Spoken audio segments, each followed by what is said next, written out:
గల కారణాలు ఏంటి అని అన్నప్పుడు, దైవ ఆజ్ఞ ఎరుగక దైవ ఆజ్ఞను పాటించక వారి మనోభీష్టాలకి ప్రథమ పీఠం వేయటం మూలంగా ఈ రకమైనటువంటి కలతలకి కారణము అవుతూ ఉంటాయి. ఇలాంటి సమస్యలు రాకుండా ఉండాలంటే సాధ్యమైనంత వరకు 99% వాటిని తొక్కి పెట్టాలంటే మనము పాటించాల్సినటువంటి ప్రొసీజర్ ఒకటి ఉంటుంది, ఒక పద్ధతి. ఇది మనం గమనించాల్సినటువంటివి. వివాహం చేసుకోబోయేటువంటి పిల్లలకి ఎదురుగా కూర్చుండబెట్టుకొని చెప్పి బాగా అర్థం చేయించి వారిని ఆ క్రమశిక్షణలో పెట్టిన తర్వాతనే వివాహం చేయటం అనేటువంటిది సమంజసకరమైనటువంటి విషయం అని నా భావన. కానీ ఇలాంటి మాటలు, ఈ ప్రసంగాలన్నీ ఎక్కువగా వివాహాలలో చేస్తూ ఉంటాం.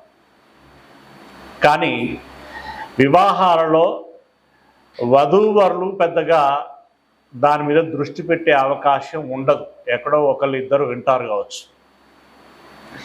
ఇక మిగిలిన బంధుగణం సంగతి సరే, వాళ్ళ కోలాహలం వారిది. ఈ మధ్యలో ఈ ఫోటో స్టూడియో వాళ్ళు సందెట్లో సడేమియలా వీళ్ళు దూరింది, మేమే ఫస్ట్ మీరందరూ నెక్స్ట్ అన్నట్టుగా వాళ్ళు ఉంటారు. ఇలా వాక్యం ఏమైపోతున్నదంటే గాలికి కొట్టుకుపోయేటువంటి పరిస్థితి ఏర్పడుతున్నది.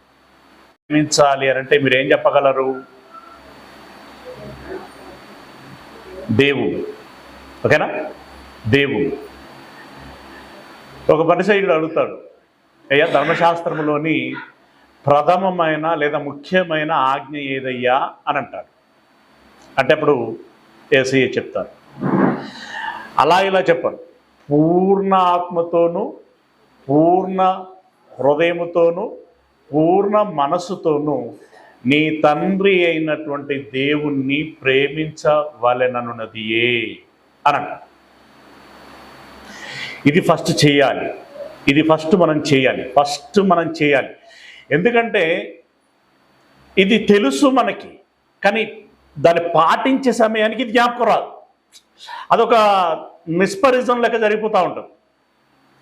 జ్ఞాపకం రాకపోవటానికి చుట్టూ ఉండేటువంటి సిచ్యువేషన్లు కొన్ని కారణాలు అవుతూ ఉంటాయి. కొన్నిసార్లు హడావిడిలో ఇప్పుడు ఖర్చుకు తీసుకుపోవద్దు అని అనుకో, ఖర్చుకు మర్చిపోతూ ఉంటాం, లేకుంటే ఇంకేదో మర్చిపోతూ ఉంటాం కదా. కారణం ఏంటంటే చుట్టూ ఉండేటువంటి కొన్ని తొందర పెట్టేటువంటి విషయాలు. ఇందులో వ్యక్తిగతంగా మన లోపం ఉంటుంది, ఇతరుల ప్రభావం ఉండొచ్చు, ఇక మికటంగా సాతాను యొక్క ప్రభావము ఉంటుంది. అలాంటివన్నీ దృష్టిలో పెట్టుకొని ఎందుకైనా మంచిది, లాంగ్ టూర్కు ప్లాన్ చేసుకుంటున్నాం అనుకోండి, ఏం చేస్తాం? వారం రోజుల ముందు నుండే లిస్ట్ అవుట్ చేస్తూ ఉంటాం, ఏమేమి పట్టుకపోవాలి, ఏమేమి పట్టుకపోకూడదు. ముందు రోజు అన్నీ సెట్ చేసి పెట్టుకుంటాం, ఆ ప్రకారం ఉన్నాయా లేవా అని చూసుకుంటూ ఉంటారు. అలాగే మనం గతంలో కూడా చాలాసార్లు మాట్లాడుకున్నాం, ఏదైనా ఒక నిర్ణయం తీసుకునేటప్పుడు 1-2 సార్లుగా ఆలోచించి ఆచితూచి ఇది వాక్యానుసారంగానేనా, ఇది దైవ చిత్తానుసారంగానేనా అని మనము ఆలోచించుకొని అయితే అంటే అవునని మనకు అనిపిస్తే ఆ ప్రకారంగా ముందుకు వెళ్ళాలి. లేదంటే ఖచ్చితంగా మనం మానేసుకోవాలి. అయితే ఈ మానేసుకోవటం అనేటువంటిది కొంచెం కష్టంగా ఉంటుంది. ఎట్లా ఉంటుంది అంటే, ఎటన్నా పోదామని మనం అందరం రెడీ అయిపోయాం అనుకోండి, ఇలాగే వారం రోజుల నుండి అనుకుంటున్నాం, 2-3 రోజుల నుండి బాగా సిద్ధపడిపోతున్నాం, ఇక మార్నింగ్ లేస్తే వెళ్ళటమే అని అనుకున్నాం, పడుకున్నాం, తిరిగి లేచేసరికి ఒక న్యూస్, మనం పోవట్లేదు అని అనుకోండి. మూడంతా ఏమవుతుంది? అప్సెట్ అయిపోతుంది. మూడ్ ఆఫ్ అయిపోతూ ఉంటుంది. అసలు ఇది ఎక్కువగా పిల్లల విషయంలో ఇంపాక్ట్ చూపిస్తూ ఉంటుంది. అసలు చెప్పకపోయినా బాగుండు, చెప్పిన తర్వాత తీసుకుపోకపోతే, ఇప్పుడు మొన్న ఆశ పిల్లల విషయం మేబీ అలాగే అయింది అనుకుంటా. అంటే మా వాతావరణం బాగుంటే అందరు మామూలుగా వెళ్ళాలనేటువంటిది, అలా చెప్పుకుంది, రెడీ చేసుకుంది. కానీ తీర సమయానికి ఒక కుంభవృష్టిలా వర్షం వచ్చింది. ఈ వర్షంలో నేను వెళ్తున్నా లేదా అనేటువంటిది క్వశ్చన్ మార్క్. అక్కడ పిల్లల్ని తీసుకెళ్లాలా వద్దా అనేటువంటిది ఇంకా పెద్ద క్వశ్చన్. ఇప్పుడు అక్క, తమ్ముడు, సో అన్న వాళ్ళందరూ పిల్లలు, అక్క పిల్లలు అన్నారంట. ఏమని? ఇంత వర్షంలో ఆ పిల్లల్ని తీసుకెళ్ళటం అంత అవసరమా? ఓకే, నిజమే, ఆ పిల్లలు అప్పుడు అంత అవసరం లేదు ఆ వర్షం, ఆ సిచ్యువేషన్కి.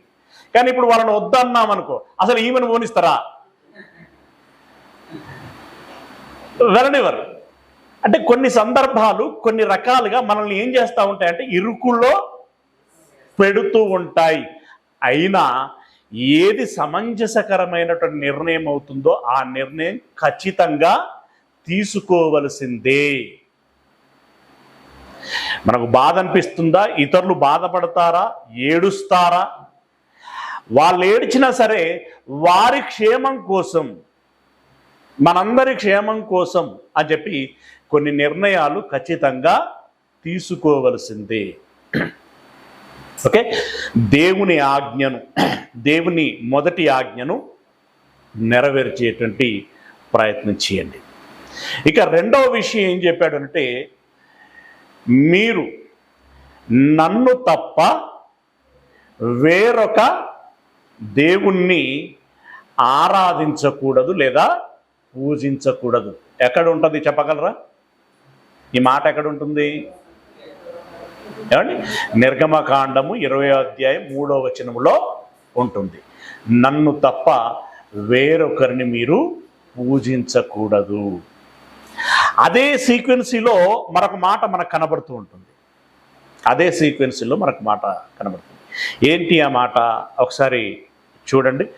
మీరు ఆకాశమందు ఉన్నటువంటి వాటిలోనే కానివ్వండి, భూమి మీద ఉన్నటువంటి వాటిలోనే కానివ్వండి, భూమి క్రింద ఉన్నటువంటి సముద్రములలో ఉన్నటువంటి వాటిని కానివ్వండి, వేటి రూపమునైనను ప్రతిమలైననైనను మీరు పెట్టుకొని పూజించకూడదు, సేవించకూడదు.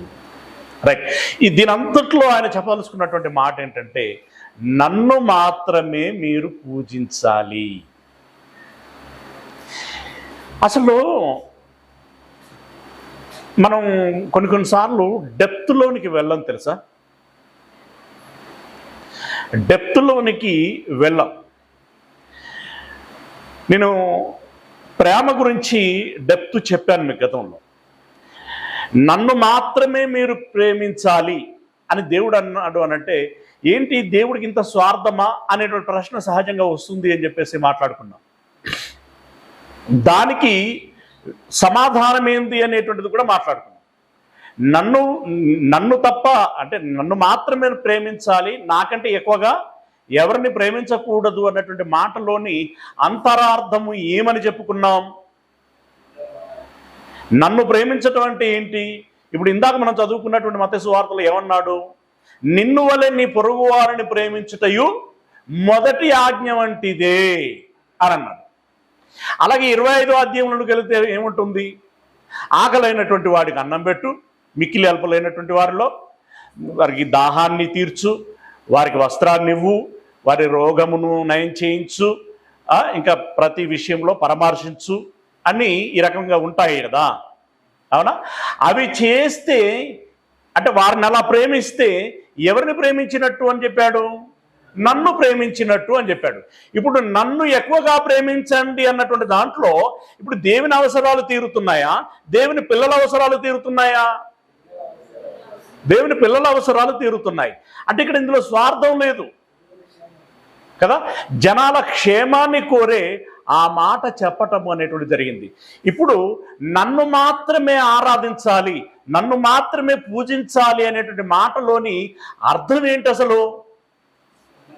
ఏమండి, ఆయన ఆ గద్దె మీద కూర్చొని ఇక్కడ మనం బొక్కాబోర్ల పడి సాష్టాంగ పడి దండాలు పెట్టుకుంటూ ఉంటే, ఇంకా రకరకాలైనటువంటి అప్పుడు ఆ రోజుల్లో అంటే ధూపదీప నైవేద్యాలు, ఈ రోజుల్లోనైతే కానుకలు, సో ఇలా పాటలు, ప్రార్థనలు ఇవన్నీ చేస్తూ ఉంటాం కదా.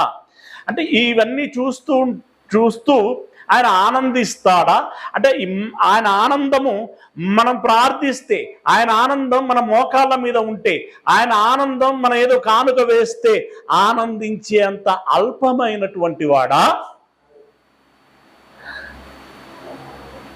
కాదండి. నన్ను ఆరాధిస్తే రెండు జరుగుతాయి. ఒకటి, అన్య సంబంధమైనటువంటి విగ్రహారాధన జోలికి వెళ్ళరు. మరి వెళితే ఏంటి నష్టం?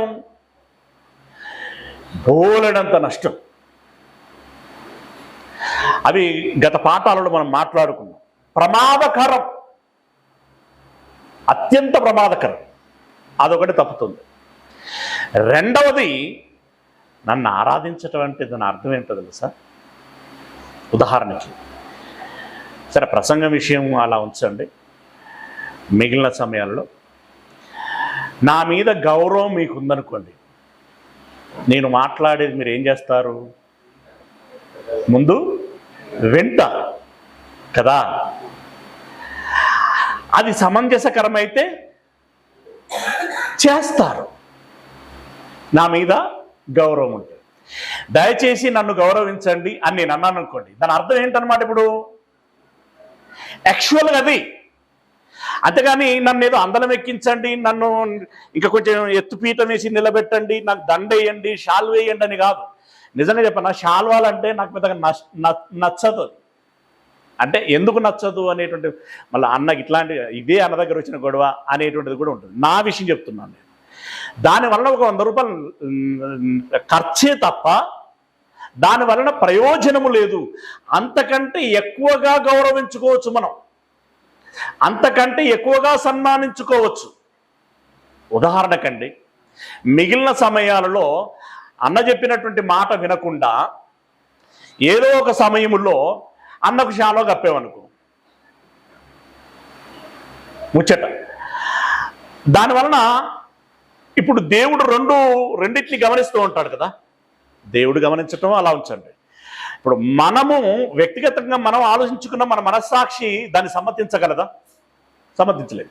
అలాగని ఈ యొక్క ఇష్టము లేదు అని అన్నానే కానీ సన్మానాలు చేసుకునేటువంటి వారికి నేను వ్యతిరేకమని మాత్రం చెప్పట్లేదు. ఏమండి? ఎందుకంటే ఒక్కొక్కరి ఆనందం ఒక్కొక్క విధానంలో ఉంటుంది.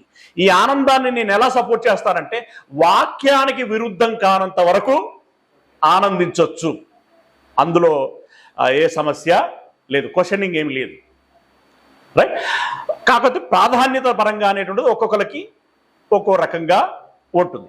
ఇప్పుడు దేవుణ్ణి పూజించటము అనంటే దాని అర్థం మీరు మొదటగా నా సన్నిధిలోనికి రావాలి. కాన్సెప్ట్ అదే కదండి. దేవుని ఆరాధించేటువంటి దాంట్లో దేవుడు చెప్పిన కాన్సెప్ట్ ఏంది? ఓల్డ్ టెస్టామెంట్లో అయినా కూడా కనీసం ప్రతి విశ్రాంతి దినమున నా సన్నిధిలోనికి రావాలి. రెండవది, నాకు ప్రార్థన చేయాలి. మూడవది, కృతజ్ఞతలు చెల్లించాలి. నాలుగవది, నన్ను ఘనపరచాలి, అంటే దేవుడు ఏం చేశాడు అనేటువంటిది చాటాలి. నాలుగవది, దేవుని మాటలను ముచ్చటించుకోవాలి, అంటే ఇట్లా వాక్యం చెప్పుకోవాలి, అంటే ధ్యానించాలి. అవునా? ధ్యానించాలి. ఆ తదుపరి ఇక బలులు, ధూపాలు, దీపాలు అవన్నీ చెయ్యాలి అనేటువంటి దాంట్లో చెప్పాడు. ఇప్పుడు దీని అంతట్లో కూడా ఫార్మాట్ ఏంటంటే, మీరు నా దగ్గరికి రావాలి, మీ సమస్యలు ఏమన్నా ఉంటే నాకు చెప్పుకోవాలి. ఓకేనా? రైట్. తర్వాత మీ సమస్యలను బట్టైనా, ముందు ఉండబోతున్నటువంటి కాలాన్ని బట్టైనా, విషయాలను బట్టైనా నేను చెప్పే మాటలను మీరు వినాలి. విన్నదానిని ఏం చేయాలి? ఇప్పుడు నా ఆజ్ఞలను పాటించాలి అని సో మెనీ రెఫరెన్స్లు ఉంటాయి కదా మనకి ఆయన ధర్మశాస్త్రంలో. ఆజ్ఞలను పాటించాలి. ఇప్పుడు ఈ సన్నిధానంలోనికి వచ్చిన తర్వాత ధ్యానించటం అనేటువంటి దాంట్లో భాగంగా దేవుని వాక్యము విత్తబడుచున్నది కదా. ఆ విత్తబడుచున్నటువంటి దాంట్లో సలహాలు ఉంటాయి, సూచనలు ఉంటాయి, హెచ్చరికలు ఉంటాయి. మొత్తంగా మాత్రం అదొక ఆజ్ఞగానే ఫార్మాట్ ఉంటుంది. ఫార్మాట్ అంతా కూడా ఆ ప్రేమ అంతా కూడా ఒక ఆజ్ఞగానే ఉంటుంది. ఈ ఆజ్ఞలను మనం పాటిస్తే మన నడక బాగుంటుంది, మన జీవితం బాగుంటుంది. అలా అందరూ చేయగలిగితే మన కుటుంబం బాగుంటుంది. గనుక నువ్వేం చేయాలి? దేవుణ్ణి మాత్రమే ఆరాధించాలి. దేవుణ్ణి మాత్రమే ఆరాధించాలి. రైట్? ఓకే. ఇక మూడో విషయం, మనం ఏ కాన్సెప్ట్లో ఆలోచిస్తున్నాం అంటే, కుటుంబం బాగుండాలంటే, కుటుంబంలో కలతలు చింతలు లేకుండా ఉండాలంటే మనం ఏం చేయాలి అనేటువంటి కాన్సెప్ట్లో మనం ఆలోచిస్తున్నాం. రైట్? ఇప్పుడు ఇంతసేపు మాట్లాడుకునేటువంటి దాని అంతట్లో కూడా ఎవరిని ప్రేమించాలి, ఎవరిని ఆరాధించాలి అనేటువంటి విషయం చెప్పుకున్నాం. ఓకే. మూడవ మాట అదే నిర్గమకాండం 20వ అధ్యాయం 12వ వచనం. 12వ వచనంలో, మీ దేవుడైన యెహోవా నీకు అనుగ్రహించేటువంటి దేశములో నీవు దీర్ఘాయుష్మంతుడు అంటే నువ్వు బాగా బ్రతకాలి అని అంటే నీ తండ్రిని నీ తల్లిని సన్మానించుము.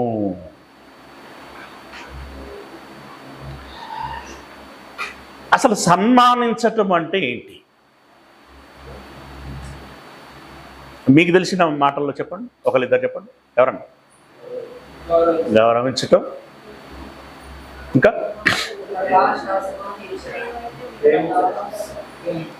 సేవించటం, వారికి కావలసిన అవసరాలని తెచ్చి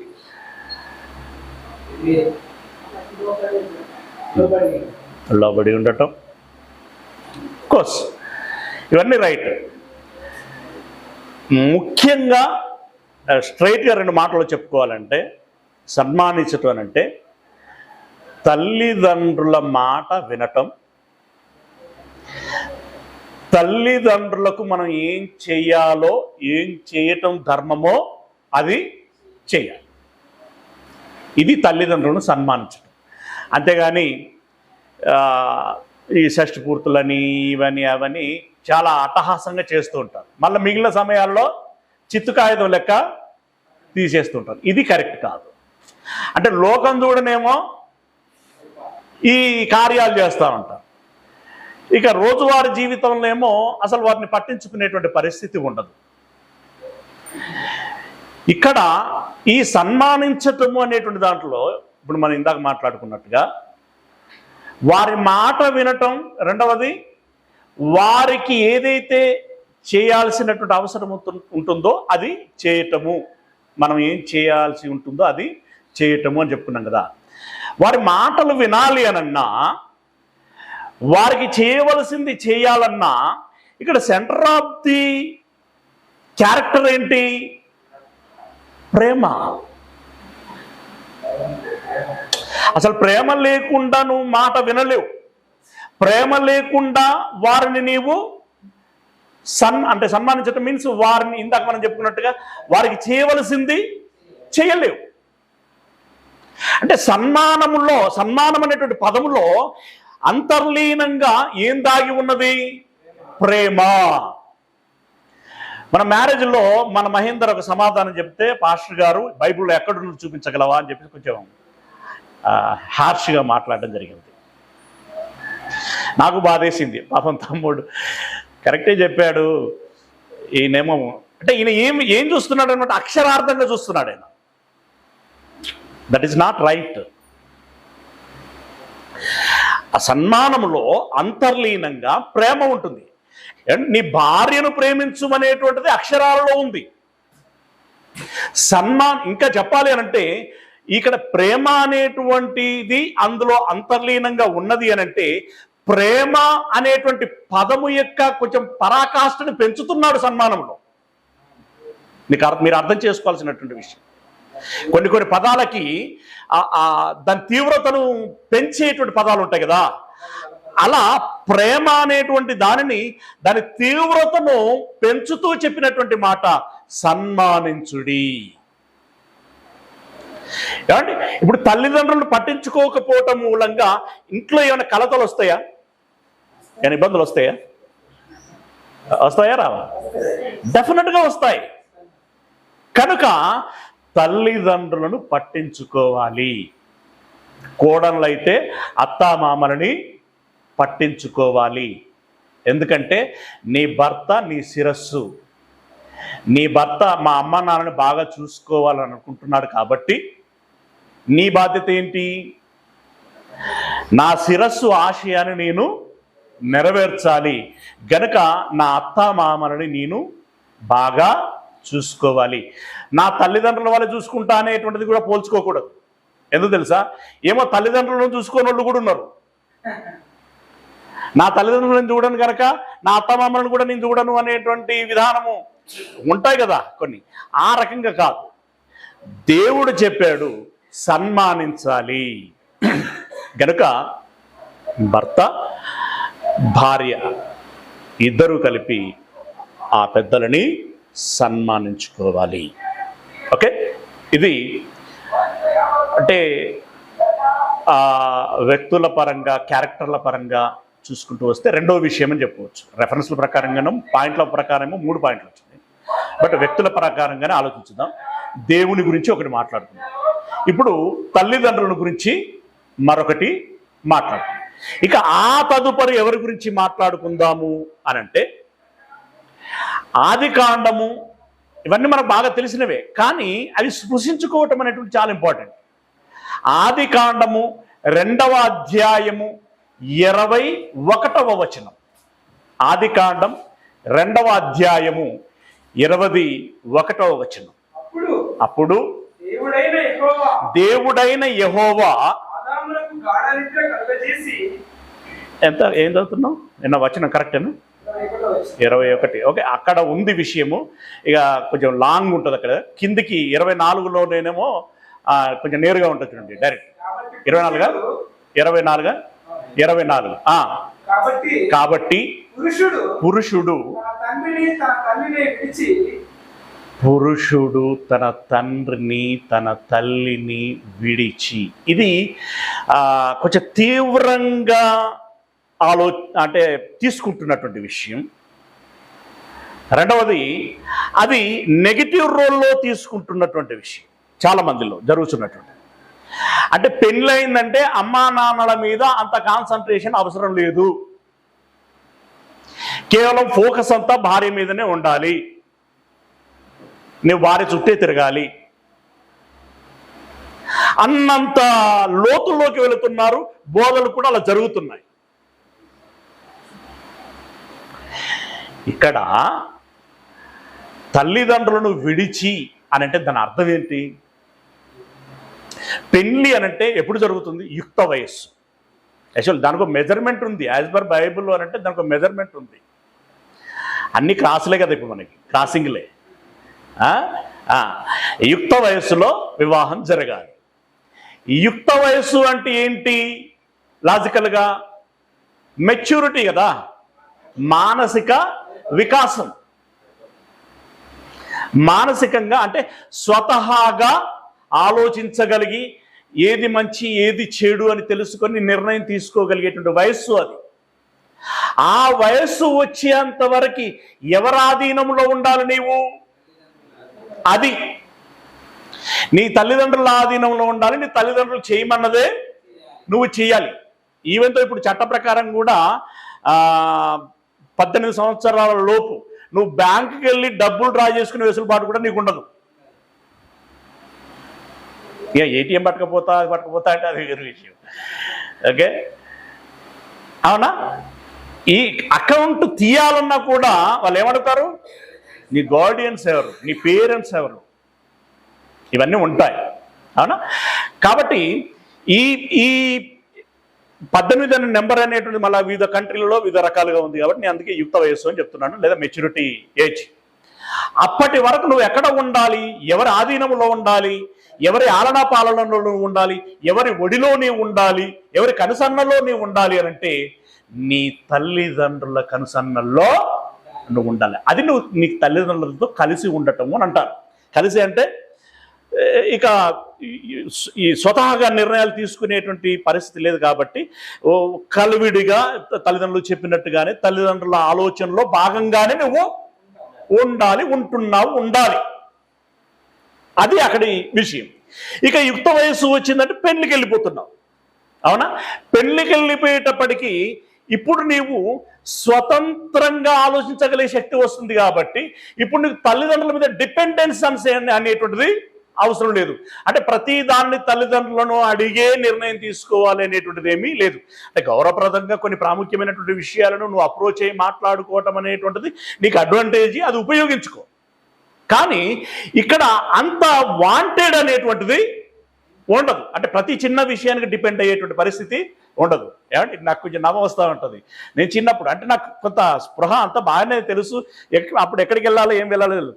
కానీ మూత్రానికి వెళ్ళాలన్న కూడా మా అమ్మని అవా మూత్రానికి వెళ్తున్నా అని చెప్పి వెళ్ళేది. అంటే నాకు అది జ్ఞాపకం వస్తే కొంచెం ఎమోషన్ అవుతూ ఉంటుంది.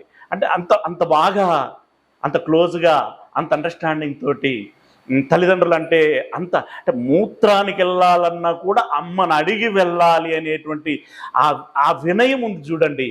అది ఎట్లొచ్చిందో, అమ్మే నేర్పిందో, అయ్యే నేర్పాడో, సమాజమే నేర్పించిందో, గురువులే నేర్పించారో, ఎట్లా వచ్చిందో కానీ అది చూడడానికి సిల్లిగానే అనిపించచ్చు. కానీ దాంట్లో చాలా మానసికమైనటువంటి ఒక బంధము ఉంటుంది. రైట్? అలా ఇప్పుడు నువ్వు ఏమవుతున్నావు అంటే యుక్త వయస్సులోనికి వచ్చిన తర్వాత కొన్ని విషయాలను స్వతహాగా ఆలోచించుకోగలిగే శక్తిలోనికి వచ్చావు. ఇప్పుడు నీ శరీరముగా, నువ్వు తల కదా, నీ శరీరముగా జీవిత భాగస్వామి వస్తుంది. జీవిత భాగస్వామి ఎవరికి లోబడాలన్నాడు? నీ భర్తకి లోబడాలి. ఏ విషయంలో లోబడాలన్నాడు? రెఫరెన్స్ అవుతాం ఇప్పుడు. ఏ విషయంలో లోబడాలి అని అన్నాడు? అన్ని విషయంలో. అంటే దీన్ని బట్టి ఏంటి? ఇప్పుడు ఆమెకు మంచి అయినా, చెడైనా, మేలైనా, కీడు అయిన బాధ్యత ఎవరిదన్నమాట? భర్తదే. అసలు ఇక్కడ నిజంగా ఆలోచిస్తే భార్యలు ఈ విషయంలో బిందాసుగా ఉండొచ్చు. ఎందుకంటే కేరింగ్ అంతా ఆయనదే. ఏం తేడా వచ్చినా కూడా ఆయనే జవాబుదారీ. నాకు చెప్పడం కాదు, సమాజానికి చెప్పడం మాత్రమే కాదు, దేవుడికి చెప్పుకోవాల్సినటువంటి బాధ్యత ఉంటుంది. మరి అలాంటప్పుడు ఇప్పుడు ఈయన ఎవరి గురించి ఆలోచించాలి? భార్యను గురించి ఆలోచించాలి. ఆమె యోగక్షేమాలను గురించి ఆలోచించాలి. యోగక్షేమాలను గురించి ఆలోచించాలంటే ఇప్పుడు ప్రతిదీ ఆమె ఏమైనా చేయాలంటే, ఏదైనా నిర్ణయం తీసుకోవాలంటే ఆమె ఎవరిని సంప్రదించాలి? ఇప్పుడు ఒకప్పుడు కొడుకు తల్లిదండ్రులను సంప్రదించాడు, ఇప్పుడు భార్య ఎవరిని సంప్రదించాలి? భర్తను సంప్రదించాలి. అలా వీరిప్పుడు ఇక్కడ ఆలోచనలని షేర్ చేసుకోవటం అనేటువంటిది జరుగుతూ ఉంటుంది. ఇప్పుడు తల్లిదండ్రులను విడిచి భార్యని హత్తుకుంటున్నాడు అంటే దాని అర్థం నిజంగా చెప్పండి, భార్యను ఏక శరీరం అయి ఉన్నారంటే శరీరంలో శరీరం దించిల్లా, సంచిలో సంచి దిగేసిల్లా అవుతుందా? అట్లా కాదు. ఏక శరీరంగా ఉండటం అంటే ఏక మనస్సులోనికి, ఏక అభిప్రాయంలోనికి, రైట్? అలా వారు మమేకమవుతారు.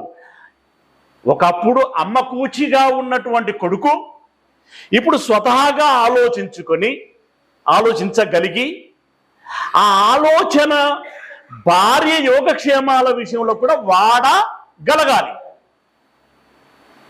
అలా ఇప్పుడు వారు ఏక శరీరము అవుతారు. అంటే ఇది బాగా మదించుకుంటేనే, కొంచెం డెప్త్గా దృష్టి సారించగలిగితేనే అర్థమయ్యేటువంటి విషయాలు. ఎందుకంటే మనం ప్రాక్టికల్గా, లాజికల్గా అనే క్వశ్చన్ వేసి ఆలోచించుకున్నా అదే వస్తుంది. ఏమండి, నువ్వు ఇంకే రకమైన ప్రశ్న వేసుకొని ఆలోచించుకున్నా కూడా అదే వస్తుంది. అక్షరార్థంగా తీసుకుంటే అడ్డంగా బుక్ అయిపోతాం. ఏక శరీరమై ఉన్నాము అని అన్నాం అనుకోండి, ఎక్కడ్రా ఏక శరీరం? ఆమెకు జ్వరం వస్తే నీకు వచ్చినట్టేనా? ఆమెకు ఆకలి అయితే నీకు అయినట్టేనా? ఆమె తింటే నువ్వు తినకపోయినా పర్వాలేదా? ఇట్లాంటి క్వశ్చన్లు అయినా వచ్చినాయి అనుకోండి, ఏం చెప్తాము? ఏముంటుంది ఆన్సరు? కాన్సెప్ట్ అది కాదు కదా. ఏమన్నాడు? పురుషుడు తన తండ్రిని తన తల్లిని విడిచి తన భార్యను హత్తుకొనును, వారు ఏక శరీరమయ్యుందురు. ఏక శరీరమయ్యుందురు అంటే ఇప్పుడు దీన్ని ఎలా అర్థం చేసుకోవాలి? నీ భార్య కాలుకు ముళ్ళు గుచ్చుకున్నది అని అంటే ఆ పెయిన్ నువ్వు ఆల్రెడీ ఎరిగి ఉంటావు కాబట్టి నా భార్య విలవిలలాడిపోతున్నది అంటే నేనే విలవిలలాడిపోతున్నంతగా ఫీల్ అయిపోవాలి. అంటే ఇది మళ్ళీ రెడీమేడ్గా వచ్చేది కాదు, యాంత్రికంగా వచ్చేది కాదు. ఇది ఇప్పుడు అక్క విషయం చెప్పుకుంటే అప్పుడప్పుడు ధర్మం నేడుస్తూ ఉంటాడు చూడండి, లైక్ దట్. నిజం అది ఏక శరీరం అంటే నిజంగా అది. ఇప్పుడు తనకేదో బాధ అయితే అన్నెందుకు ఏడవటం? అర్థమైంది కదా. అట్లా ఉండాలన్నమాట. అలా వాళ్ళు ఏక శరీరం. ఇప్పుడు ఆమె కాలు నొప్పుతూ ఈ బొక్క రాసుకుని నాకు వశపడతలేదు అని అనుకోండి, అది తెలియకుండానే ఈయన బొక్కలే రాసుకుపోయినంతగా అదవుతూ ఉంటుంది. అది మనకు ఏం అనుకోం అక్కడ, అది ఆటోమేటిక్గా వచ్చేస్తుంది ఫీల్. నిజంగా బొక్క రాసుకుంటే ఎంతో ఇట్లుంటుంది, అమ్మ బాబాయ్ అంత బాధపడుతుందనమాట నా భార్య అనే విధానంలో ఉంటూ ఉంటుంది. అలా ఏక శరీరమై ఉండరు. ఓకే, భార్య విషయం అంటే ఒక భర్త తల్లిదండ్రులను విడిచి భార్యను హత్తుకోవటం అంటే ఈ కాన్సెప్ట్లో ఉండాలి. అంతేగాని వాళ్ళను గుడిసెలో పడేసి నేను బిల్డింగ్లో ఉంటాం, ఎందుకంటే విడుమన్నాడు కదా, ఇక వాళ్ళ ఆలన పాలన బైబిల్లో చెప్పాడు కదా, ఇది యెహోవా ఈరే అంటే దేవుడే చూసుకుంటాడు అనేటువంటి విధానం. అంటే పదం అది ఉండదు. ఏంటది ఆ పదం ఏంటది? కొర్బాను అనేటువంటి పదం వాడుతున్నారట. కొర్బాను అనేటువంటి పదం అంటే ఇప్పుడు ఇక్కడ ఏంటంటే తల్లిదండ్రులకు వెచ్చించాల్సినటువంటిది, తల్లిదండ్రులకి చేయాల్సినటువంటి సేవ ఏదైతే ఉంటుందో అది మేము దేవునికి సమర్పయామి అంటే దేవార్పితము అని చెప్పేసి అంటున్నారట. అది మళ్ళీ దేవునికన్నా ఇస్తున్నారా లేదంటే దానికి లెక్కలేవు. మళ్ళీ ఎవరైనా పక్కనోడు ఏంద్రా మీ అమ్మానాన్ని పట్టించుకోలేదంటే కొర్బాను అన్నాడట. ఏంటది? దాన్ని యేసుక్రీస్తుల వారు ఖండించారు. అసలు అది కరెక్ట్ విధానం కాదు, ఆ మాట వాడొద్దు అని. కనుక భర్త అంటే పురుషుడు తన తల్లిదండ్రులు విడవటం అనేటువంటి విడవటము అని అంటే దాని ఉద్దేశము ఇది. భార్యతో ఏక శరీరమై ఉండటము అని అంటే దాని ఉద్దేశము ఇది. ఇంతకు మిక్కిలి కాకపోతే ఇంకా దీన్ని లోతుగా ఇంకేమైనా ఆలోచించగలిగేది ఉంటుందేమో, కానీ ఇది కాకుండా వేరుగా ఆలోచించేదేమీ ఉండదు. Okay, right. అంటే ఇప్పుడు భర్త తల్లిదండ్రులను విడిచి భార్యను హత్తుకోవాలి, ఏక శరీరంగా ఉండాలి. మరి భార్య నువ్వు నా ఏక శరీరమే, నువ్వు నా శరీరమే, నువ్వు నా శరీరం, ఎవడన్నా నీతో నీ శరీరం అని భార్య అంటే అప్పుడు మళ్ళా అవదది కదా, అవదు. మరి భార్య ఏం చేయాలి? కీర్తనల గ్రంథం 45వ అధ్యాయం 10-11 వచనాలు. కీర్తనల గ్రంథము 45వ అధ్యాయము 10-11 వచనాలు. కుమారి ఇక్కడ మనకి ఎఫ్సి పత్రికలో ఏ విధంగానైతే క్రీస్తుకు సంఘాన్ని గురించిన అనుబంధాన్ని చెబుతూ అంటే యాక్చువల్గా భార్యాభర్తల అనుబంధాన్ని గురించి చెప్తూ యేసుక్రీస్తుల వారి యొక్క సంఘానికి ఉన్నటువంటి అనుబంధాన్ని దీని ద్వారా దాన్ని నేర్చుకునేటట్టుగా, దాని ద్వారా దీన్ని నేర్చుకునేటట్టుగా ఆడ కలివిడిగా చెప్తాడు. ఇది కూడా అదేనండి, సేమ్ సిచ్యువేషన్, సంఘము వర్సెస్ ప్రభు అన్నమాట. ఆ సందర్భాన్ని మాట్లాడుకుంటూ వచ్చి ఇక్కడ ఏం చెప్తున్నాడంటే 10-11 వచనాలు, కుమారి నువ్వు అర్థం చేసుకో. మేము అన్నాగానే ఇదేంది ఇట్లా చెప్తాను అని అనుకోకు. నువ్వు ఆలోచించి చెవియొగ్గుము. నీ స్వజనమును నీ తండ్రి ఇంటిని మరువుము. తండ్రి ఇంటిలో స్వజనము ఎవరుంటారు? తండ్రి, అమ్మ అంటే నాన్న, అమ్మ, అన్నలు కావచ్చు, తమ్ముళ్ళు కావచ్చు, అక్కలు కావచ్చు, చెల్లెళ్ళు కావచ్చు, ఇంకా అందులో నీ బాపమ్మ ఉండొచ్చు, నీ తాతయ్య ఉండొచ్చు, ఉంటాయి. ముడిబడి ఉన్నటువంటి అనుబంధాలు చాలా ఉంటాయి. కానీ నీవు వివాహము కోరుకుంటున్నావు కాబట్టి నువ్వేం చేయాలి? వారిని విడువుము.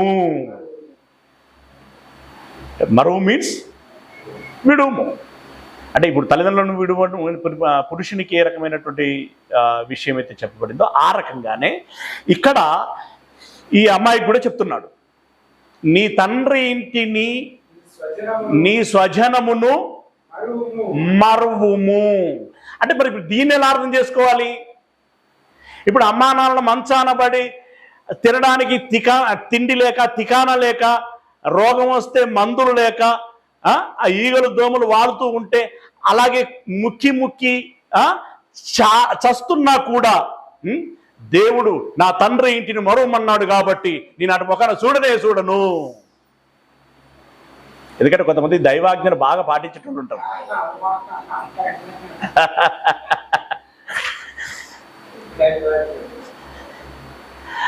అక్కడ ఉద్దేశం అదా కాదు. ఇప్పుడు ఇందాక పురుషుడి గురించి ఏం చెప్పానో అంతే సింపుల్గా దాన్ని ఇటు డైవర్ట్ చేసుకోవాలి అంతే, ఇక అంత మిగిలి ఏం లేదు. కాకపోతే విధానం ఏదైనా ఉంటుందంటే నీ శిరస్సు భర్త కాబట్టి, ఇప్పుడు నీ శిరస్సు భర్త కొంచెం ఇది కూడా మళ్ళీ లోతుల్లోకి వెళ్తే దాని గురించి మీకు ఏమైనా క్వశ్చన్ వస్తే దాన్ని మళ్ళీ డిస్కషన్గా పెట్టుకోవచ్చు. నేను దానికి సమాధానం చెప్తాను. ఓకే, సంఘానికి శిరస్సు క్రీస్తు అని చెప్పబడింది. ఇన్ ది సేమ్ టైం ఇంకో కొంచెం అంతర్లీనంగా వెళితే నీ శిరస్సు భర్త అయితే నీ భర్త శిరస్సు దేవుడు ఇక్కడ, అవునా? నీ భర్త శిరస్సు దేవుడు. ఇప్పుడు నీ భర్తను అవమానించావనుకో, ఎవరిని అవమానించినట్టు? ఎస్, అంత డెప్త్కి వెళ్ళాలి మనం. అయితే ఇప్పుడు నీ అమ్మా నాన్న విషయంలో కూడా నువ్వు కేర్ తీసుకోవాల్సినటువంటి, ఒక బిడ్డగా కేర్ తీసుకోవాల్సిన బాధ్యత నీ మీద ఉన్నది. కానీ ఎవరి పర్మిషన్ మేరకి? నీ భర్త పర్మిషన్ మేరకి. మరి భర్త ఇక్కడ పర్మిషన్ ఇవ్వచ్చా, ఇవ్వకూడదా? చూస్తాడు సుమా. దీని గురించి నేను ఇదివరకు చాలా సందర్భాలు జ్ఞాపకం చేశాను. భార్య సరే తొందర ఆ మాట వాడొద్దు అనుకోండి, ఏదో సందర్భంలో దేవునికి ఏదో మొక్కుబడి చేసుకున్నది, అది భర్తను అడగల, ఆమె చేసుకున్నది. కానీ దేవునికి ఒకసారి మొక్కుబడి చేసుకున్న తర్వాత దాన్ని ఏం చేయాలి? నెరవేర్చాలి. ఆ నెరవేర్చే టైం వచ్చేటప్పటికి మెల్లగా భర్త చెవిలో వేసింది, ఏమండి ఇట్లా మొక్కుకున్నాను, ఇట్లా ఇవ్వాలి. ఏమన్నాడు? మొక్కున్నావు. జరుగుతాయి, ఇప్పుడు జరుగుచున్నాయి. అయితే ఇక్కడ భర్త ఆలోచించాల్సినటువంటి విషయం, వివేచించాల్సిన విషయం ఏమండి? ఇక్కడ జ్ఞానముతో, యుక్తితో, తెలివితో, బుద్ధితో ఇప్పుడు ఆ మొక్కుబడి చెల్లించుమని పర్మిషన్ మీన్స్ చెల్లించుమని చెప్పి చేయించాలా, లేదా వద్దు అని చెప్పి ఆపాలా అనేటువంటి విచక్షణ ఆయనకుంది. అంటే విచక్షణ ఉంది మీన్స్ ఆ స్వతంత్రం, ఆ రైట్ ఉంది ఆయనకి, ఆ రైట్ ఉంది. కానీ ఆ రైట్ను బట్టి ఒకవేళ నువ్వు ఆపినా లేదా నెరవేర్చినా దాని ఫలం కావచ్చు, లేదంటే దాని పాపం, లేదంటే దాని శాపం కావచ్చు, దాని శాపం కావచ్చు. ఇది ఎవరు పొందుకోవాల్సి ఉంటుంది అంటే భర్తే పొందుకోవలసి ఉంటుంది. ఇప్పుడు ఆవిడ మొక్కుకున్నది, నిజంగా అది సమంజసకరం కాదు, దానికంటే ఇంకా ఉన్నతంగా నెరవేరుద్దాము అని చెప్పేసి అంతకంటే బెటర్గా చేశాడు అని అనుకోండి. ఇప్పుడు నేను దేవునికి 100 రూపాయలు ఇద్దాం అనుకున్నానండి అని అన్నది భార్య. 100 రూపాయలు ఏందే, 500 ఇద్దామని చెప్పేసి ఆయన ఇచ్చాడు అనుకోండి. ఇప్పుడు తను మొక్కుకున్నటువంటి మొక్కుబడి ఏదైతే ఉందో అది నెరవేరనట్ట ఇంకెక్కువగా నెరవేరినట్టు. ఇప్పుడు దాని ప్రతిఫలం ఎవరికి వస్తుంది? భార్యకి వస్తుంది, అంతకంటే ఎక్కువగా భర్తకి వస్తుంది. కానీ 100 రూపాయలు మొక్కుకుంటే, పిచ్చిదానా ఎవరు మొక్కమన్నారండి 100 రూపాయలు? ఇగో ఈ 10 రూపాయలు ఏ తేయలేకుండా లేదు అని ఇచ్చాడు అనుకోండి. భార్య మనసు బాధపడుతుంది, చివుక్కుమంటుంది. అయినా భార్య ఏం చేయకూడదు అప్పుడు? నోరు అంటే ఫ్రెండ్లీగా మాట్లాడుకోవచ్చు, ఒప్పించుకోవచ్చు, అది వేరు. కానీ కొంచెం ఘర్షణ వాతావరణంకు వెళ్ళేటట్టుగా ఇప్పుడు నువ్వు వద్దంటే నేను ఎందుకు ఊరుకుంటా, నేను మొక్కుకున్నా నా ఇష్టం, నేను ఇచ్చుకుంటా అనేటువంటి విధానం. నేను ఇది చిన్న ఒక సింపుల్గా అర్థం కావడానికి మాత్రం చెప్తున్నాను. చాలా విషయాలు ఉంటాయి, ఇట్లా చాలా విషయాలు ఉంటాయి, రైట్? అయితే అక్కడ ఆయన 10 రూపాయలే వేయించాడు అనుకుందాం. 90 రూపాయలు ఎగ్గొట్టినోడు అవుతాడు అక్కడ. 90 రూపాయలు ఇప్పుడు మొక్కుకున్న ఆవిడ ఎగ్గొట్టలే, ఆమె ఆమె ఆమె ఆమె వైపున ఉన్నటువంటి తీర్పు న్యాయము ఆమెకు ఫేవర్గానే ఉంటుంది, రైట్? కానీ వద్దన్న ఇతడు బాధ్యుడవుతాడు అక్కడ. ఆ 90 రూపాయల సంబంధించినటువంటి ఆ శిక్షా ప్రతిఫలం ఏదైతే ఉంటుందో దానికి బాధ్యత వహించాల్సి ఉంటుంది, లేదంటే దాన్ని భరించాల్సి ఉంటుంది. అది పురుషుడి బాధ్యత. అందుకే ఇదంతా దృష్టిలో పెట్టుకుని చెప్తున్నటువంటి మాట. అమ్మాయి, నీ తండ్రి ఇంటిని, నీ స్వజనమును మరువుము. నీ రాజు అంటే మరువుము అంటే అర్థమైంది కదండి, మరువుము అంటే. ఇక్కడ ఇంకొక విషయం కూడా గమనించాలి. ఇప్పుడు నువ్వు పెళ్లి కాకముందు ఎవరి మాట వినాలి? మళ్ళీ ఇదే సేమ్ ఇందాక మాట్లాడుకున్నది, పురుషునికి వర్తించేది. పెళ్లి కాకముందుకు ఎవరి మాట వినాలి? తల్లిదండ్రుల మాట వినాలి. పెళ్లి చేసుకుంటున్నావు అంటే ఏ వయసులోనికి వచ్చావు? నువ్వు యుక్త వయసులోనికి వచ్చావు. ఇప్పుడు పెళ్లి చేసుకున్న తర్వాత ఎవరి మాట వినాలి? భర్త మాట వినాలి. మరువుము అనేటువంటి దాంట్లో ఇది కూడా మిళితమై ఉంటుంది. ఓకే, భర్త మాట వినాలి. ఇప్పుడు అమ్మ చెప్పింది వినాలా అంటే అమ్మ కావచ్చు, నాన్న కావచ్చు, అన్న కావచ్చు, ఇంకెవరైనా కావచ్చు, నా తండ్రి ఇంటి వాళ్ళ చెప్పింది వినాలా, నా భర్త చెప్పింది వినాలా? ఇక్కడ చాలా కుటుంబాలలో చాలా రకాలైనటువంటి అనుభవాలు ఉంటాయి. దయచేసి అపార్థం చేసుకోకూడదు. ఇది వాక్యం, ఇది విధానం.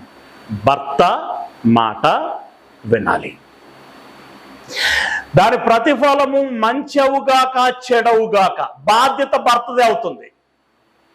ఇటు చూపెడితే నువ్వనుకోండి, అంటే పురుషులు ఇట్టున్నారు కాబట్టి హ్యాండ్ ఇట్లా వస్తుంది. ఓకే, బాధ్యత పురుషులది అవుతుంది, అవునా? కాబట్టి ఇక్కడ ఆలోచన అనేటువంటి దానికి, నిర్ణయము అనేటువంటి దానికి వచ్చేసరికి పురుషుని యొక్క ఆలోచనకి లోబడవలసి ఉంటుంది. మరి ఈ విషయంలో అసలు తల్లిదండ్రులను సంప్రదించకూడదా అని అంటే, ఫ్రెండ్లీగా సలహాలు సూచనలు అందరి దగ్గర నుండి తీసుకోవచ్చు, భర్తతోటి కూడా మాట్లాడించవచ్చు. అమ్మాయి తన అమ్మా నాన్నలతోటి తాను మాట్లాడవచ్చు, ది సేమ్ టైం తన భర్తతో కూడా మాట్లాడించుకోవచ్చు. ఏమంటే అమ్మ ఇట్లా చెప్తుంది, నాన్న ఇట్లా చెప్తున్నాడు, ఒకసారి ఇట్లా ఆలోచిస్తే ఎట్లుంటుంది ఏంటి అని చెప్పేసి మాట్లాడుకోవచ్చు. కానీ నువ్వు ఎన్నైనా మాట్లాడు, ఎన్నైనా ఒడుక్కో, కానీ అంతిమ నిర్ణయం ఎవరిది? భర్తది. ఇలా మా భర్త యొక్క మాటకి లోబడి ఉండాలి. ఈ విషయంలో నేను చాలా సందర్భాల్లో చెప్తూ ఉంటాను, అంతిమ నిర్ణయం భర్తది, శిరస్సు. కానీ కొన్నిసార్లు కొన్ని కుటుంబాలను మనం చూస్తూ ఉంటాం, కొంచెం భర్త అబ్నార్మల్ ఉంటాడు, అంత తెలివితేటలు ఉండవు, అంతగా ఆలోచించలేడు. అలాగని అతడు ఆలోచించలేడు కాబట్టి, అతడు వచ్చి అమాయకుడు కాబట్టి, ఇక నేను ఆడిందే ఆట పాడిందే పాట అని చెప్పి కూడా భార్య వెళ్ళకూడదు. అలా వెళితే నువ్వు జవాబు చెప్పుకోవాల్సింది ఎవరికో తెలుసా? దేవుడికి. పెళ్లి ప్రమాణాలలో ఏమని ప్రమాణం చేస్తాం? ఆరోగ్యమందును, అనారోగ్యమందును, కలిమియందును, లేమియందును, ఎలాంటి పరిస్థితులలోనైనా అని మనం ప్రమాణాలు చేస్తూ ఉంటాం. సరే, నీకంటే కొంత ఆలోచన క్యాపబిలిటీ అనేటువంటిది అంటే అమ్మాయి కంటే పురుషుడికి తక్కువగా ఉంది అనుకోండి. అప్పుడు అమ్మాయి తెలివిగలదైతే ఏం చేయగలగాలి? ఆ తెలివైన ఆలోచన ఏదో భర్తకు చెప్పుకొని ఒప్పించుకొని చేయించుకోగలగాలి. Like that Priscilla. Like that షూనేమీరాలు. ఇప్పుడు భర్తలకు రాని ఆలోచన భార్యలకు వచ్చింది అక్కడ, కానీ వాళ్ళు వితౌట్ భర్తల పర్మిషన్ లేకుండా వెళ్ళలేదు వాళ్ళు. మీకు అర్థమైందా? భర్తలను ఒప్పించుకొని, ఏమండి పాపం చాలా కష్టపడుతున్నాడు, ఒక మేడ మీద గది ఒకటి ఏర్పాటు చేస్తే బాగుంటుందండి. భర్త ఏమన్నాడు? సరే అన్నాడు. అలా చేసుకోగలగాలి. ఎందుకంటే నేను గుడ్డిగా కొన్నిసార్లు మరి ఇది నువ్వు భర్తకు లోపడాల్సిందే అంటే భర్త ఏం నిర్ణయం తీసుకుంటే అది చేస్తే కొన్నిసార్లు ఊపిలో పడేటువంటి ప్రమాదం కూడా ఉంటుంది. కానీ ఆ పరిస్థితి రాకూడదు అంటే ఈ ఆలోచనలు షేర్ చేసుకోవాలి. షేర్ చేసుకుని అంటే ఒకళ్ళు మ్యూచువల్ అండర్స్టాండింగ్ తోటి ఒక నిర్ణయం తీసుకొని అలా ఒప్పించుకొని ముందుకు వెళ్ళేటువంటి విధానం అనేటువంటిది ఉండాలి. అది ఆ మాటలో ఉన్నటువంటి అంతర్లీనపు అర్థం. ఓకే, నీ తండ్రి ఇంటిని మరువుము, నీ రాజు. ఈ రాజు అంటే అదే ఇక భర్త గురించి చెప్తున్నాడు. ఎంత పెద్ద పదం పాడాడు చూడండి. ఈ రాజట అంటే భర్తను ఎవరితో పోలుస్తున్నాడు? అమ్మాయి నువ్వు రానివైతే అతడు నీ రాజు. ఈ రాజు ఎవరంటే నీ ప్రభువు. యేసయ్య ఎవరు? మన ప్రభు కదా. ఒక సంఘంగా మన ప్రభు మాట మనం వినాలా వినకూడదా? వింటామా వినమా? మరి నీ భర్త నీ ప్రభు అయితే వినాలి. ఏమంటే ఇవి మనకు ఇష్టం ఉండొచ్చు, ఈ మాటలు మనకి ఇష్టం అవ్వచ్చు కాకపోవచ్చు, డైజెస్ట్ కావచ్చు కాకపోవచ్చు, కానీ ఇది వాస్తవం. ఇలా ఉంటే మన కాపురం బాగుంటుంది, లేకుంటే కలతలు వస్తాయి, ఇబ్బందులు వస్తాయి. రైట్. ఇక పురుషులకి కూడా చాలా మాటలు ఉన్నాయి, స్త్రీలకి ఇంకా చాలా మాటలు చూపిస్తూ వచ్చాడు. ఒక మాట తిమోతికి రాసినటువంటి మొదటి పత్రిక 5వ అధ్యాయము 14వ వచనం. తిమోతికి రాసినటువంటి మొదటి పత్రిక 5వ అధ్యాయము 14వ వచనం. కాబట్టి యవ్వన స్త్రీలు వివాహము చేసుకొని పిల్లలను కని యవ్వన స్త్రీలట ఏం చేయాలట? వివాహము చేసుకోవాలి. ఎందుకు చేసుకోవాలి?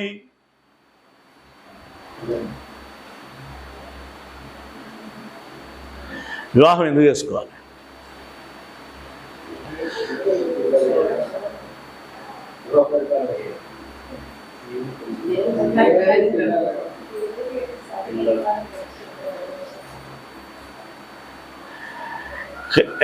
ఇది ఉన్న ఫ్రాంక్ ఏంటంటే, క్రీస్తుకు ముందైతే దేవుని చిత్తం నెరవేరటానికి,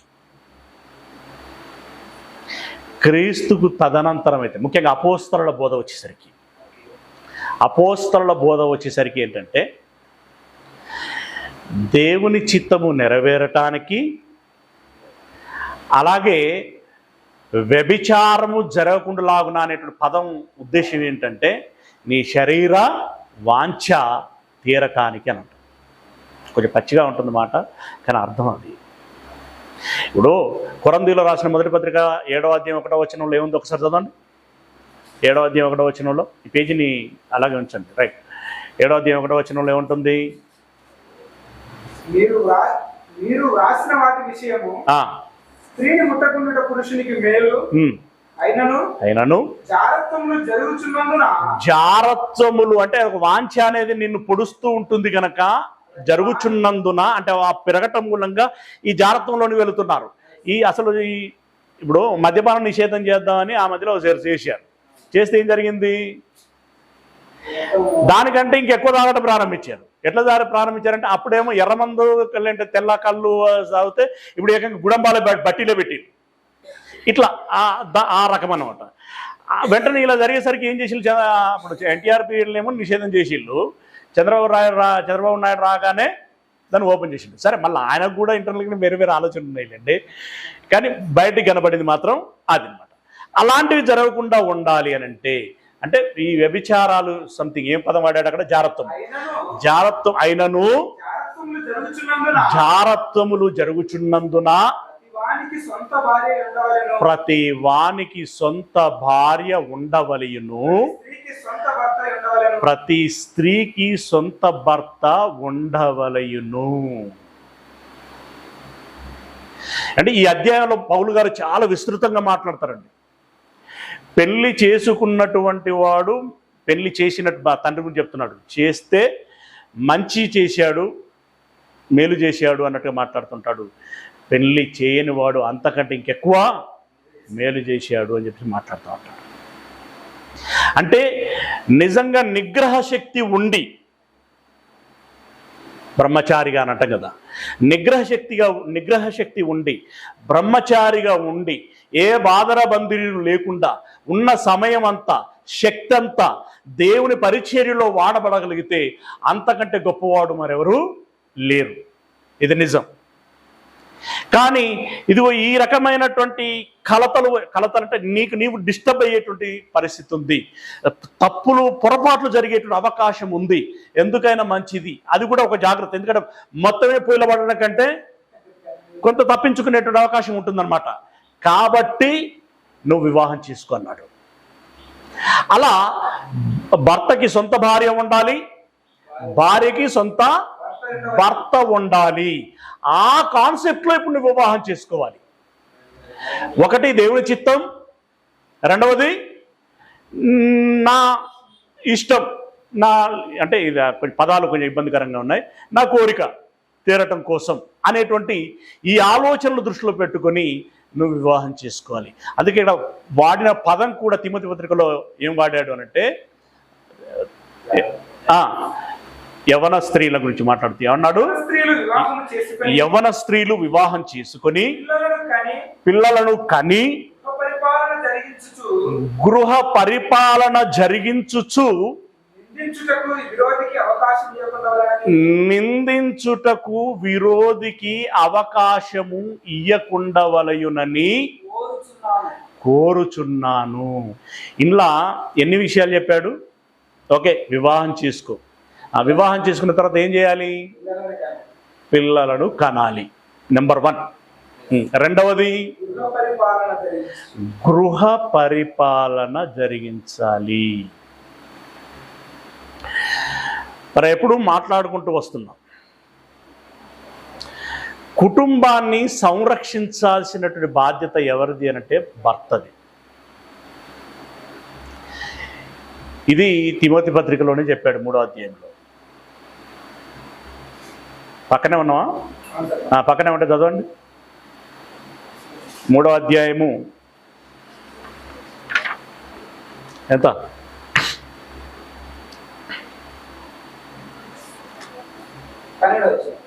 12 చదువు. పరిచారకులు ఏకపత్ని పురుషులను తమ పిల్లలను తమ ఇంటి వారిని బాగుగా ఏలువారునై ఉండవలెను.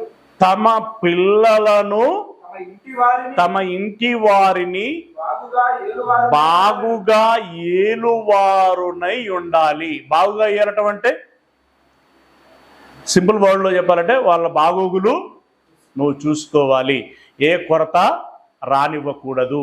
తినడానికి అన్నం, నీరు, వస్త్రం, గూడు, ఆరోగ్యం, సో ఇవేవైతే ఉంటాయో వాటిని బాగా చూసుకోవాలి. ఇంకా నీ పిల్లలను అనేటువంటి పదం అక్కడ ఏంటి అనంటే ఇవన్నీ ఏర్పాటు చేయటమే కాదు, వారిని దేవుని జ్ఞానములో పెంచుకోవలసిన బాధ్యత కూడా నీ మీదనే ఉన్నది.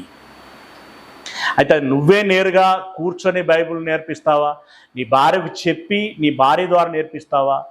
ఏమండి, ఆడ డ్యూటీ ఎవరు చేస్తారనేది అలా పెడితే రెస్పాన్సిబిలిటీ మాత్రం భర్త. ఇప్పుడు స్కూల్ అన్నప్పుడు రెస్పాన్సిబిలిటీ ఎవరిది ఉంటుంది? ప్రిన్సిపాల్ది ఉంటుంది. టీచింగ్ ఎవరు చేస్తూ ఉంటారు? ఎవరైనా చేయొచ్చు అక్కడ, ఎవరైనా అంటే ఆ క్వాలిఫికేషన్ ఉన్నట్టు కదా, లైక్ దట్. ఇది ఇలా మనసులో పెట్టుకుంటే పూర్తి బాధ్యత భర్తది. ఇప్పుడు ఈ 5వ అధ్యాయంలో ఏమన్నాడంటే పిల్లల విషయం చెప్తూ ఏమన్నాడు? పిల్లలను కని గృహ పరిపాలన జరిగించు. అంటే గృహ పరిపాలన ఏముంటుంది? గృహంలో ఏమైనా పరిపాలన ఉంటుందా? చాలా ఉంటుంది. అంటే చిల్లర కనబడుతుంది, కానీ అవన్నీ పోగు చేస్తే పెద్ద బస్తా అవుతుంది. అవునా? ఆ పనంతా ఎవరు చూసుకోవాలట? ఆ స్త్రీ చూసుకోవాలి. ఇట్ ఈజ్ యువర్ డ్యూటీ అని అన్నాడు. ఇట్ ఈజ్ యువర్ డ్యూటీ అంటే ఇప్పుడు భార్యలు బయటికి వెళ్ళి ఉద్యోగాలు చేయొద్దా? మరి వచ్చేస్తుంది ఆటోమేటిక్ క్వశ్చన్, అవునా? చెయ్యొద్దా అంటే ఇక్కడ వ్యవస్థ అనేటువంటిది ఓ స్థాయిలోనికి తీసుకెళ్ళింది. అది ఇప్పుడు మందు బిళ్ళలు అవసరమా? వేసుకోవాలా? ఇప్పుడు మనం అసలు మెడిసిన్ ఎందుకు వచ్చింది? ఈ ఆసుపత్రులు ఎందుకు వచ్చాయి? ఎక్కడో ఆదాం కాలం నుండి ప్రారంభమైతే అది ముదిరి ముదిరి ముదిరి ముదిరి ఇప్పుడు ఈ కార్పొరేట్ హాస్పిటల్ దాకా పెరిగింది. ఇప్పుడు రోగం వస్తే తప్పదుగా మందు బిళ్ళ వేసుకోవాల్సిందే. ఒకప్పుడు ఆదాము కాలంలో ఏదేను తోటలో ఉన్నప్పుడు మందు బిళ్ళ ఊసులేదు, దాని అవసరత లేదు. అప్పుడు మందు బిళ్ళను వేసుకోవాల్సిన అవసరం లేదు. మరి ఇప్పుడు ఆదామవలు ఏదేను తోటలో మందు బిళ్ళలు మింగిల్లా?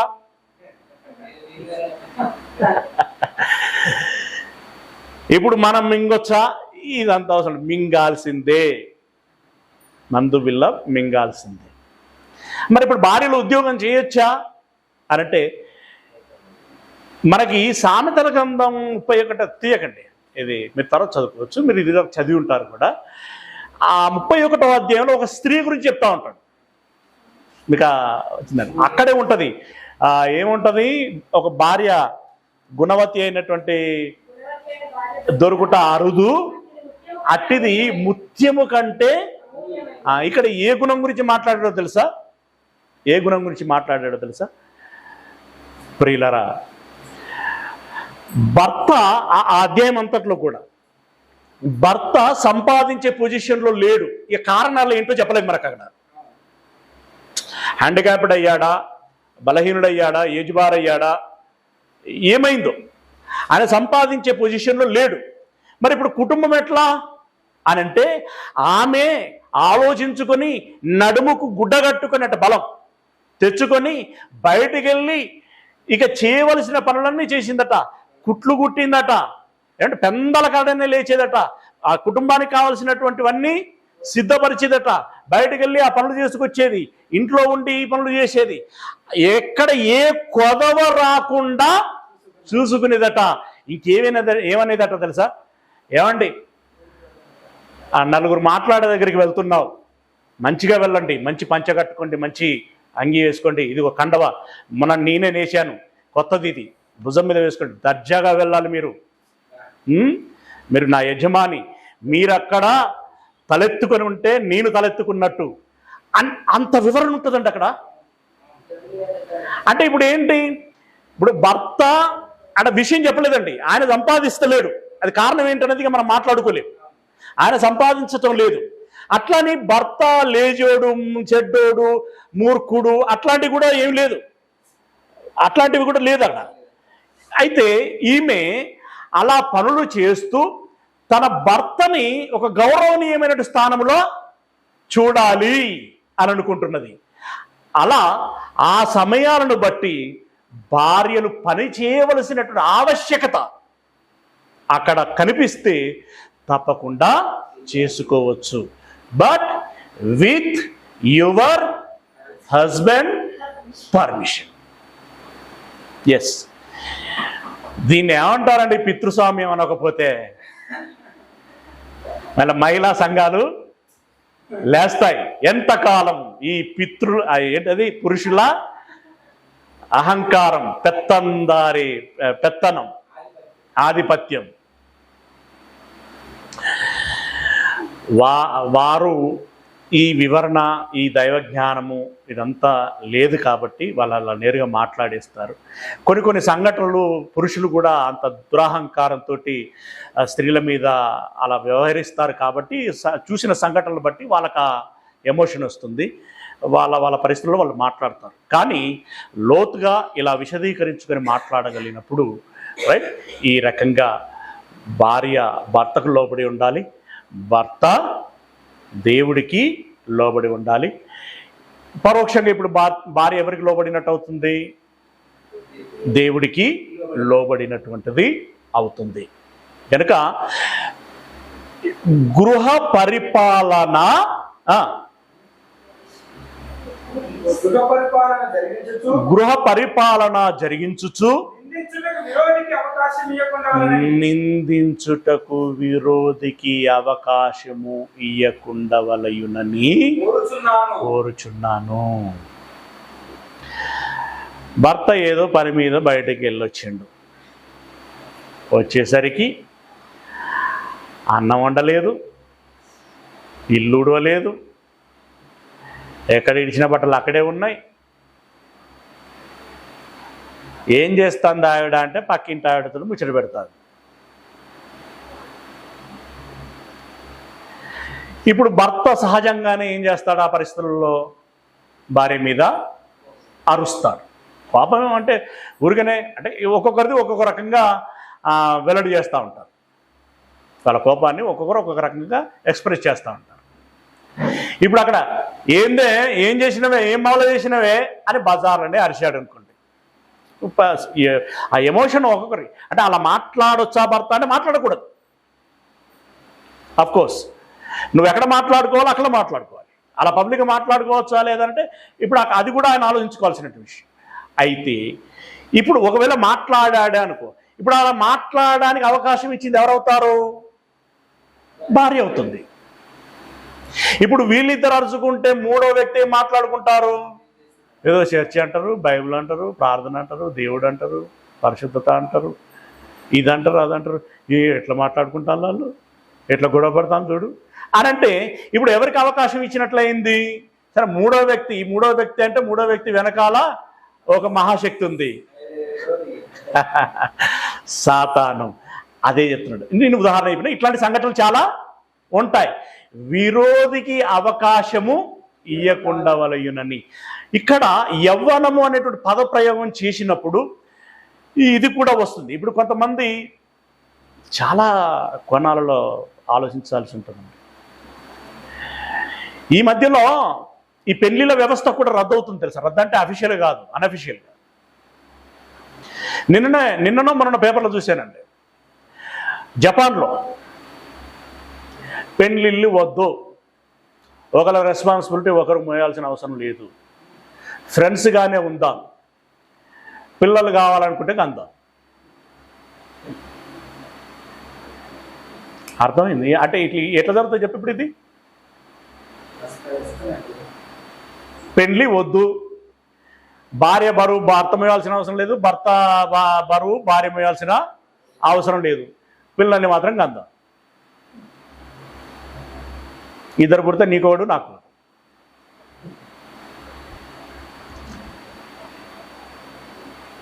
ఇది ఇంకొక రకమైనటువంటి తప్పుకి దారి తీస్తూ ఉంటుంది. గనుక యవ్వన స్త్రీలు అంటే ఇందాక కొరంది పత్రికలో చెప్పినట్టుగా వివాహం చేసుకోండి. నిగ్రహ శక్తి అంటే ఇట్స్ ఓకే, లేదంటే వివాహము చేసుకో, పిల్లల్ని బాగా చూసుకో, నీ భర్తను బాగా చూసుకో, గృహములో ఉన్నటువంటి పరిపాలన అంతా చేసుకో. తీతు పత్రికలో మాట్లాడతాడు కదా, 2వ అధ్యాయము 5వ వచనం. యవ్వన స్త్రీలు తమ భర్తలకు లోబడి ఉండి తమ భర్త అంటే నీ భర్తను నీ పిల్లలను ప్రేమించువారును. ప్రేమించటం అంటే మళ్ళీ నేను దీన్ని వర్ణించాల్సిన అవసరం లేదనుకుంటున్నా. నీ భర్తను నీ పిల్లలను ప్రేమించుచు స్వస్థ బుద్ధి అంటే ఆరోగ్యకరమైనటువంటి బుద్ధి గలవారును పవిత్రులను ఇంట ఉండి.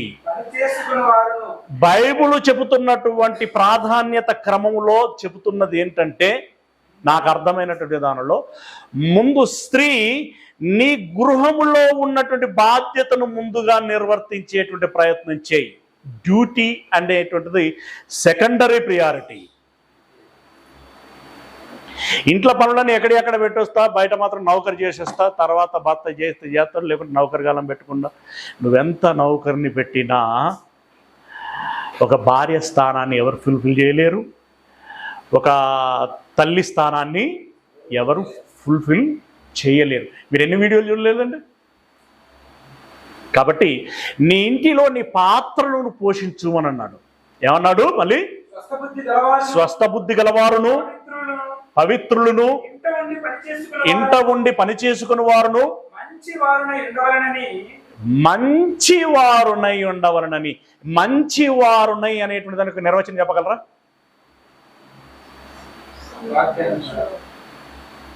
కదా, దాన్ని ఆలోచించుకోండి. మంచి వారునై ఉండవలయునని బుద్ధి చెప్పుచు మంచి అవసరమైతే మంచి మాటలు మాట్లాడగలిగేటువంటి వారు ఉండాలి. కొంతమందిని ప్రభావితం చేయగలిగేటువంటి వారై ఉండాలి. రైట్? ఇలా ఉన్నట్టయితే మీ కాపురము మీ కుటుంబం బాగుంటుంది. దేవుడు చెప్పిన విషయాలు అయిపోలేదు, ఇంకా ఉన్నాయి. ఏమండి? మిగిలినటువంటి విషయాలని వచ్చే వారం ధ్యానించుకునేటువంటి ప్రయత్నం చేద్దాం. ఓకే, ఈ మాటలు మీ జీవితానికి ఉపయోగపడే మాటలని నేను భావిస్తున్నాను. ప్రియులారా, ఇది అత్యంత అవసరమైనటువంటి విషయం, మనకు జీవితంలో ప్రాముఖ్యమైనటువంటి విషయాలు. అంటే ఇవే లేకుండా ఇంకా మనం బయట ఏదో ఉద్ధరిస్తాము అనంటే అది ఏ మేరకి ఏమంటారు